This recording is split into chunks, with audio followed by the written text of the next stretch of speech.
Okay, right now in question 3, they say that in the diagram below, the graphs of f of x equals to 3 sine px and g of x equals to 2 sine x have been drawn for x as an element from 0 to 360 degrees. Now they say that write down the value of p.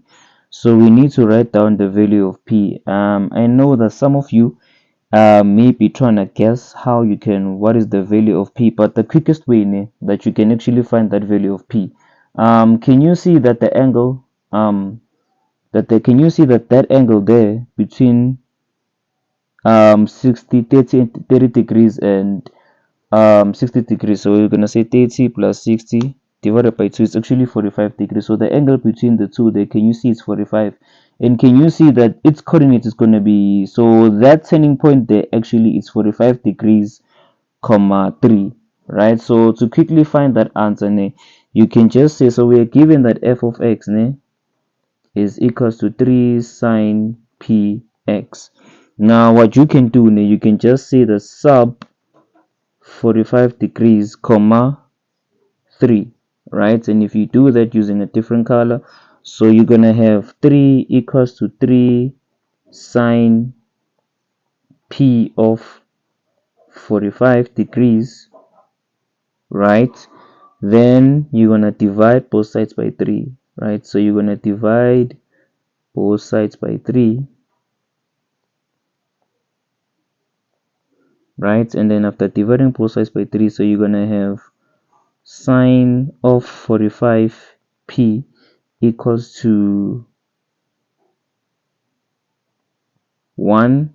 And then what you can now do, so you can just basically say that 45p equals to shift of sine of 1, then it will be 45p, I meant to say, then you're gonna say shift of 1, which is gonna be 90 degrees, right? So you're gonna get 90 degrees, then you're gonna divide both sides by 45, dividing by both sides by 45. Then if you say 90 divided by 45, you're gonna actually get that the value of p is 2, right? So you can just say that p equals to 2. Now another way that you could have done it, this is another way that you could have done it, or instead of doing this whole entire step, what you could have done, you could have tried any values, like maybe try to find which value is going to give you 3. Like in your calculator, you can first say that, maybe remember, you gotta first associate that turning point there, so it's going to be 45 to 3. So you had to try and attempt numbers like starting from 1 up until 10, I think, or from up until 5 in the place of p. So you could have first tried to substitute 1, then so if you substituted 1, you're going to say 3 sine of just 45 degrees. Can you see that it doesn't give you 3? It gives you square root, it gives you square root 3, it gives you 3 times square root 2 over 2, and then you're going to attempt 2, and then you're going to attempt 2. If you substituted 2 in the place of p, I think it was going to work out. If it didn't work out, you're going to now try to attempt 3, and so on and so on.